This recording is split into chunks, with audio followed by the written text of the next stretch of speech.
আমার স্নেহ ছাত্রছাত্রী, আমি দীপান্বিতা ম্যাডাম। আমার ইউটিউব চ্যানেল দীপাস টিচিংয়ে তোমাদের প্রত্যেককে স্বাগত। তোমরা জানো এটা এবিটিএস সেমিস্টার 4-এর টেস্ট পেপার। সেমিস্টার সিস্টেমের প্রথম ব্যাচ যারা এবছর প্রথম সেমিস্টার সিস্টেমে পরীক্ষা দিচ্ছ, তোমাদের জন্য যে এবিটিএ টেস্ট পেপারটি প্রকাশিত হয়েছে সেখানে জিওগ্রাফি বাংলা ভার্সনের page number AC7, AC30, AC50, AC73, AC92, AC104, AC120, AC126, AC132 সম্পূর্ণরূপে part A, part B, part C আলোচনা করা হয়ে গেছে।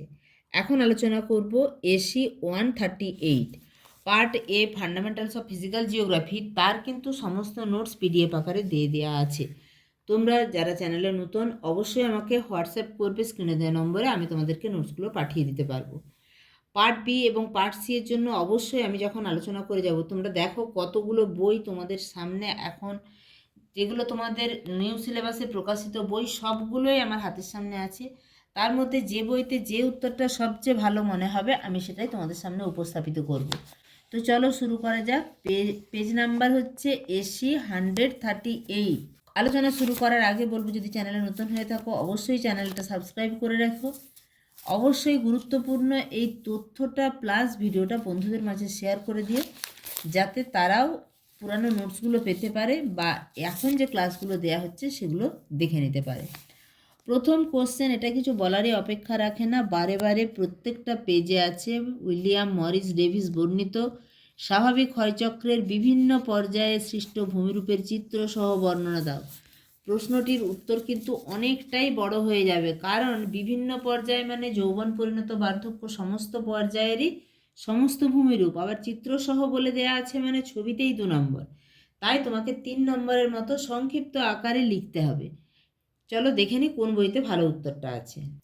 তোমরা ইন্ট্রোডাকশানে যা ডেভিসের প্রথম যে কথাটা, অর্থাৎ ভূমিরূপ হচ্ছে গঠন, প্রক্রিয়া এবং পর্যায়ের সমন্বিত রূপ, সেটা লিখে দেওয়ার পরেই কিন্তু তোমরা যৌবন পর্যায়ে চলে যাবে এবং সেখানে যে ভূমিরূপগুলি হয় চেষ্টা করবে দুটো অন্ততপক্ষে যৌবন পর্যায়ের ভূমিরূপ দেওয়ার। এখানে আমরা যেই ভূমিরূপগুলো দেখতে পাচ্ছি সেখানে স্বল্প নদী ব্যবস্থা, একদম উচ্চগতি বা পার্বত্য প্রবাহ, সেটাই হচ্ছে যৌবন অবস্থা, যেখানে ভূমির ঢাল খুব বেশি। এখানে ভি আকৃতির নদী উপত্যকার সৃষ্টি হয়, তোমরা অবশ্যই ভি আকৃতির নদী উপত্যকার ছবি দিবে। প্রশস্ত নদী জল বিভাজিকা দেখা যায়, এখানে ভি আকৃতির উপত্যকা হয়তো এতটুকু লিখলে। প্রশস্ত নদী বিভাজিকা দেখা যায়, জলপ্রপাত সৃষ্টি হয়, অবশ্যই জলপ্রপাতের ছবিটা দিবে, এতটুকুই লিখবে। পরিণত পর্যায়ে সেখানে প্রশস্ত নদী উপত্যকা দেখা যায়, সেটুকুই লিখবে। বেশি বাড়াতে গেলে আবার ছবি দিতে হবে। সুস্পষ্ট জলবিভাজিকা দেখা যায়, সুসংহত জলনির্গম প্রণালী গড়ে ওঠে, পরবর্তী নদীর সৃষ্টি হয়, পর্যায়িত ঢাল দেখা যায়, এইটুকুই। জলপ্রপাতের অবলুপ্তি ঘটে, নদী বাঁক সৃষ্টি হয়।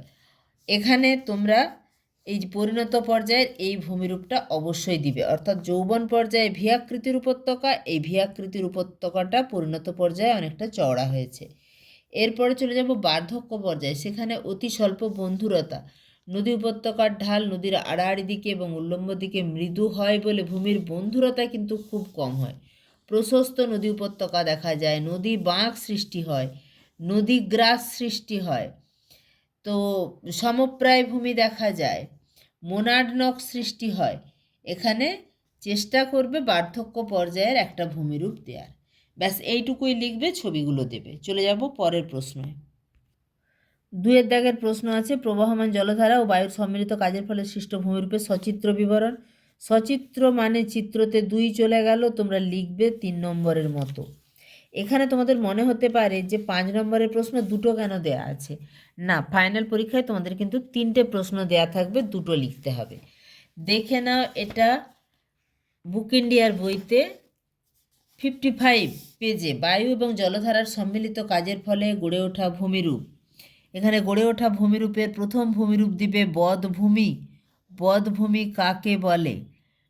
অতি শুষ্ক এলাকায় যান্ত্রিক আবহবিকার প্রক্রিয়ায় শিলা চূর্ণ বিচূর্ণ হয়ে মূল শিলার উপর অবস্থান করে, এরপর বারবার বায়ুর প্রবাহের কারণে ও প্রবল বৃষ্টিপাত দ্বারা শিথিল শিলারাশির অপসারণে যে অনুর্বর ভূমিভাগ গঠিত হয় তাকে বলে বধভূমি। এছাড়া বাজাদা খুব গুরুত্বপূর্ণ একটি ভূমিরূপ। পেডিমেন্টের সামনে এবং প্লায়া হ্রদের পূর্বে পর্বত থেকে নেমে আসে জলধারাবাহিত একাধিক পলল বেজনী একত্রিত হয়ে যে ভূমিরূপ গড়ে ওঠে তাকে বলে বাজাদা।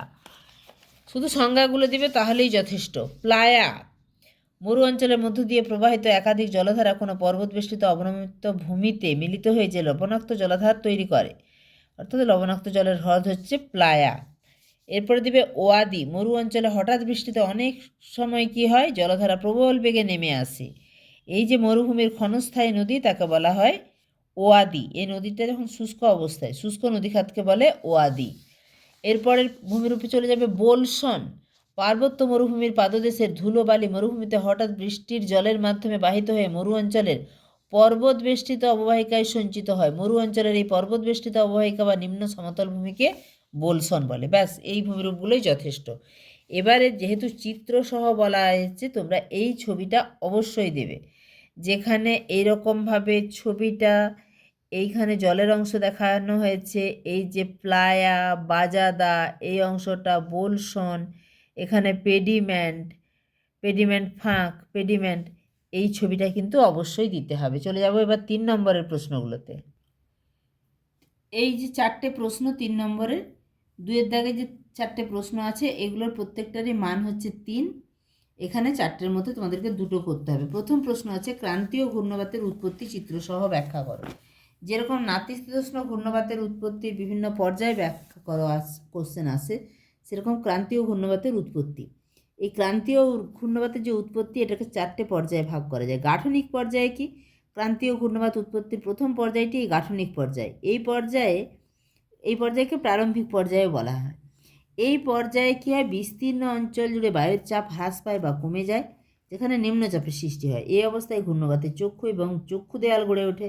সমগ্র অঞ্চল জুড়ে বায়ুর চাপ হ্রাস পাওয়ায় ঘড়ির কাঁটার বিপরীত দিকে বায়ুপ্রবাহ শুরু হয়। তারপরে 2-এর দাগে অপরিণত পর্যায়। এই সময়ে প্রকৃতপক্ষে ঘূর্ণবাতের বিকাশ ঘটে, তাই একে বিকাশশীল পর্যায় বলে। এই পর্যায়ে বায়ুর চাপ ক্রমশ কমতে থাকে, বাতাসের গতিবেগ বেড়ে যায়, ঝড়ের চক্ষুকে কেন্দ্র করে বাতাস খুব জোরে আবর্তিত হতে থাকে। 3 নম্বরে পরিণত পর্যায়। এই পর্যায়ে ঘূর্ণিঝড় প্রবল আকার ধারণ করে। একে 4টি বৃত্তীয় বলয়ে ভাগ করা যায়। 10 থেকে 20 কিমি ব্যাসযুক্ত কেন্দ্র অঞ্চল, এখানে মৃদুমন্দ বাতাস বয়, আকাশ পরিষ্কার থাকে। অর্থাৎ একদম যেটা সার্কেল কেন্দ্র, এর পরের অংশ বা এর পরের যে বাইরের দিকের অংশ, সেখানে বিক্ষুব্ধ বলয়, যার ব্যাস 50 থেকে 100 কিমি। বহিস্থ ঝঞ্ঝা বিক্ষুব্ধ বলয়ে বাতাস প্রবলতম বেগে প্রবাহিত হয়, আর সবচেয়ে বাইরে চতুর্থ বলয়টিতে থাকে দুর্বল ঘূর্ণিবায়ু। এটি হচ্ছে পরিণত পর্যায়। এরপরে সমাপ্তি পর্যায়ে কি হয়, এই সময় থেকে ঘূর্ণবাত অদৃশ্য হওয়ার পরিবেশ তৈরি হয়। সমুদ্রপৃষ্ঠের উষ্ণতা 26 ডিগ্রি সেন্টিগ্রেডের কম হয়। শক্তিশালী ঘূর্ণবাত স্থলভাগে প্রবেশ করার পর তা ধীরে ধীরে দুর্বল হয়ে পড়ে। অবশ্যই ছবি দিতে বলা হয়েছে। এখানে এই যে চক্রাকার, বলয়াকার, উপবৃত্তাকার, এই ছবিটা না দিলেও তোমাদের কিন্তু এই ছবিটা আঁকতে হবে। কিভাবে ঘূর্ণবাতের কেন্দ্রের থেকে মেঘ এবং ঝড় ঝঞ্ঝা বা বিক্ষুব্ধ পরিবেশ তৈরি হচ্ছে। 3 নম্বরের পরের প্রশ্ন, কোপেনকৃত পৃথিবীর জলবায়ুর শ্রেণীবিভাগ উল্লেখ করো।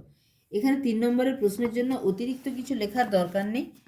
কোপেনের যে জলবায়ু শ্রেণী বিভাগ, তার যে প্রথম ক্রমের জলবায়ুর ভাগ, অর্থাৎ ক্রান্তীয় বৃষ্টি অরণ্য বা জলবায়ু, যেখানে বছরের প্রতিটি মাসের গড় উষ্ণতা 18 ডিগ্রি সেন্টিগ্রেড।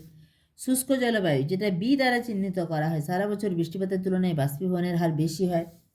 তারপরে যেটা সি দ্বারা চিহ্নিত করা হয়, সেটা হচ্ছে উষ্ণ নাতিশীতোষ্ণ বৃষ্টিবহুল জলবায়ু, সেখানে উষ্ণতম মাসের তাপমাত্রা 10 ডিগ্রি সেন্টিগ্রেডের বেশি হয়, শীতলতম মাসের উষ্ণতা -3 ডিগ্রি সেন্টিগ্রেড থেকে -18 ডিগ্রি সেন্টিগ্রেড হয়। তারপরে যেটা ডি দ্বারা চিহ্নিত করা হয়, সেটা হচ্ছে শীতল বরিয়াল অরণ্য জলবায়ু, যেখানে শীতলতম মাসের উষ্ণতা -3 ডিগ্রি সেন্টিগ্রেডেরও কম এবং উষ্ণতম মাসের উষ্ণতা 10 ডিগ্রি সেন্টিগ্রেডের বেশি হয়। এরপরে ই দ্বারা চিহ্নিত করা হয় সেটা হচ্ছে মেরু জলবায়ু, যেখানে উষ্ণতম মাসেও উষ্ণতা 10 ডিগ্রি সেন্টিগ্রেড, যখন উষ্ণতম খুব বেশি উষ্ণ সেই মাসেও 10 ডিগ্রির নিচে থাকে টেম্পারেচার, সেটা হচ্ছে মেরু জলবায়ু। এইটা মূলত প্রথম ক্রমের জলবায়ু। এর সাথে তোমাদের আরেকটু মনে হলো, তোমরা দ্বিতীয় ক্রমের FW, এরা সব ছোটো হাতের, FWSM এটা একটু দিতে পারো। এফে হচ্ছে সারা বছর পর্যাপ্ত বৃষ্টি হয়, ডব্লিউতে যেটা হচ্ছে শীতকাল শুষ্ক, গ্রীষ্মকাল আর্দ্র, অর্থাৎ আমাদের মৌসুমী জলবায়ুর বৈশিষ্ট্য। এস, যেখানে শুষ্ক গ্রীষ্মকাল, শীতকাল আর্দ্র, অর্থাৎ এটা ভূমধ্যসাগরীয় জলবায়ুর বৈশিষ্ট্য। এম, এম সমসাময়িক মৌসুমী জলবায়ুর মতো ক্রান্তীয় বৃষ্টি অরণ্য জলবায়ুর সঙ্গে সাদৃশ্যপূর্ণ উষ্ণ এবং আর্দ্র প্রকৃতির জলবায়ু। তো এই দুটো ক্রমে জলবায়ু লিখবে 3 নম্বরের জন্য, ঠিক আছে। পরে 3 নম্বরের প্রশ্ন, ইয়ারদাং ও জিউগানের মধ্যে পার্থক্য লেখো। এখানে অরুণাভ মিশ্র, ডক্টর রামকৃষ্ণ সেনের বইতে খুব সহজে তোমাদের মুখস্থ হয়ে যাবে, এরকম অল্প কথায় লেখা আছে ইয়ারদাং এবং জিউগানের মধ্যে পার্থক্য। আমরা জানি দুটোই বায়ুর ক্ষয়কাজের ফলে সৃষ্ট ভূমিরূপ। শিলার অবস্থান এখানে বায়ুর গতিপথের সাথে উল্লম্বভাবে অবস্থান করে, জিউগানের ক্ষেত্রে কঠিন ও কোমল শিলা অনুভূমিকভাবে অবস্থান করে। উচ্চতা ইয়ারদাংয়ের ক্ষেত্রে 6 মিটার হয়, জিউগান 3 থেকে 30 মিটার হয়। ইয়ারদাংয়ের আকৃতি মস্তক দেশ তীক্ষ্ণ বা সূচালো, আর জিউগানের ক্ষেত্রে মস্তক দেশ চ্যাপ্টা ও সমতল হয়। ঢাল ইয়ারদাংয়ের ক্ষেত্রে দুই পাশের ঢাল ভিন্ন প্রকৃতির, জিউগানের ক্ষেত্রে দুই পাশের ঢাল সমান প্রকৃতির। বায়ুপ্রবাহের দিক ইয়ারদাংয়ের ক্ষেত্রে শিলার সমান্তরালে বায়ু প্রবাহিত হয়, জিউগানের ক্ষেত্রে কোনো নির্দিষ্ট কোনো দিক থেকে বায়ু প্রবাহিত হয় না। 3 নম্বরের লাস্ট প্রশ্ন, জীববৈচিত্র্য বিনাশের 3টি কারণ উল্লেখ করো। জীববৈচিত্র্য বিনাশের জন্য অজস্র কারণ রয়েছে, তার মধ্যে কিছু রয়েছে প্রাকৃতিক কারণ, তার মধ্যে আবার প্রাকৃতিকের মধ্যে অপার্থিব ধূমকেতু, উল্কা ইত্যাদি মহাজাগতিক বস্তুকণা ভূপৃষ্ঠে পড়লে তার প্রভাবে বিস্তীর্ণ অঞ্চলে জীববৈচিত্র্য নষ্ট হয়। এরা অন্তর্জাত শক্তির প্রভাব, যেমন অগ্নুৎপাত, পাত সঞ্চালন, বহির্জাত শক্তির প্রভাব, ভূমিধস, খরা, বন্যা, ঘূর্ণিঝড়, নদী ও সমুদ্র পাড়ের ভাঙন, জলবায়ু পরিবর্তন, এই সমস্ত কারণেও জীববৈচিত্র্য নষ্ট হয়। কৃত্রিম কারণের মধ্যে রয়েছে বৃক্ষচ্ছেদন। বৃক্ষচ্ছেদন করলে ব্যাপক মাত্রায় বৃক্ষচ্ছেদনের জন্য উদ্ভিদ ও জীবজন্তুর আবাসস্থলের এলাকা হ্রাস পায়। এছাড়া চোরা শিকারীদের দ্বারা প্রতি বছর বহু প্রাণীর মৃত্যু হয়, এটাও একটা জীববৈচিত্র্য হ্রাসের কারণ, কিন্তু কৃত্রিম কারণ। অত্যধিক পশুপালন, পশুচারণ, এর ফলে ছোটো ছোটো গাছগুলো নষ্ট হয়, বা ছোটো গাছ, চারা গাছ, গুল্ম ইত্যাদি নষ্ট হয়। বহিঃপ্রজাতির উদ্ভিদ ও প্রাণীর আক্রমণ, এর ফলেও জীববৈচিত্র্য নষ্ট হয়।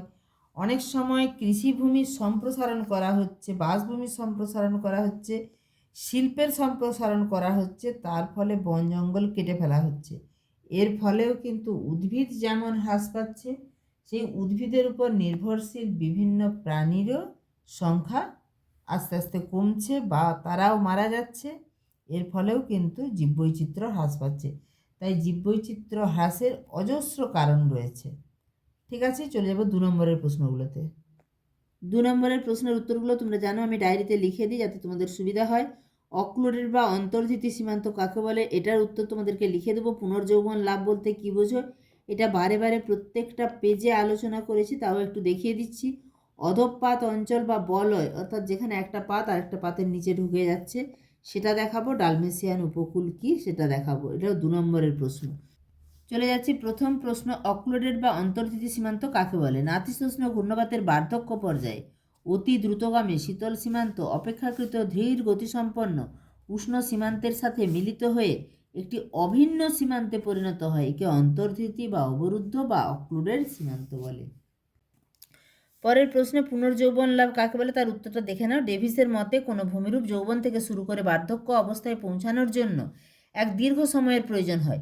ওই সময়ের মধ্যে ভূমিরূপের ক্ষয়ের শেষ সীমার পরিবর্তন, উচ্চতার পরিবর্তন, জলবায়ুর পরিবর্তন ইত্যাদি কারণে ক্ষয়চক্র যদি বিঘ্নিত হয়, তখন আবার নূতন করে যৌবন পর্যায়ে শুরু হয়, একেই বলে পুনর্যৌবন লাভ।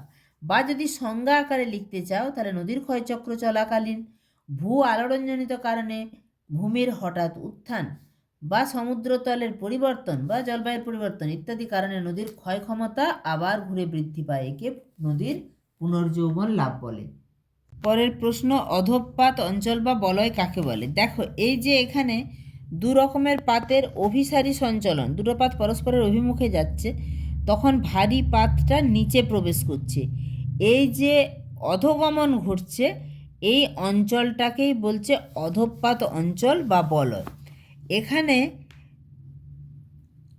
যখন মহাসাগরীয় এবং মহাদেশীয় পাতের সংঘর্ষের ফলে অপেক্ষাকৃত ভারী ও অধিক ঘনত্বযুক্ত মহাসাগরীয় পাত 40 থেকে 45 ডিগ্রি কোণে হালকা ও কম ঘনত্বযুক্ত মহাদেশীয় পাতের নিচে গুরুমণ্ডলের ঊর্ধ্বাংশে প্রবেশ করে, এই অঞ্চলটাকে, এই যে অঞ্চলটা, সেটাকেই বলছে অধঃপাত অঞ্চল, প্রক্রিয়াটাকে বলছে অধোগমন। এবং লাস্ট প্রশ্ন যেটা আছে সেটা হচ্ছে ডালমেশিয়ান উপকূল কাকে বলে বা কী? অনেক সময় উপকূলের সমান্তরালে বিস্তৃত শৈলশ্রেণীগুলি সমুদ্রপৃষ্ঠের উত্থানের ফলে সমুদ্রে নিমজ্জিত হয়। তাহলে শৈলশিরার সমুদ্রে নিমজ্জিত হওয়ার কারণে যে উপকূলের গঠন হয় তাকেই বলছে ডালমেশিয়ান উপকূল। তাহলে তোমরা বুঝতেই পারছো 2 নম্বরের প্রশ্নের উত্তরগুলো ঠিক যথাযথ এবং সংক্ষিপ্ত, যতটা লিখলে হবে ততটাই তোমাদের জন্য লিখে দিয়েছি। তাই আবারও শেষে বলবো, চ্যানেলে নতুন হলে অবশ্যই চ্যানেলটা সাবস্ক্রাইব করে রেখো এবং অনেক সময় হয়তো নোটিফিকেশান আসে না, চ্যানেল ভিজিট করে সমস্ত ক্লাসগুলো দেখে নিও। গুরুত্বপূর্ণ এই ভিডিওটার জন্য অবশ্যই একটা লাইক করে দিও এবং গুরুত্বপূর্ণ তথ্য প্লাস ভিডিওটা বন্ধুদের মাঝেও শেয়ার করে দিও।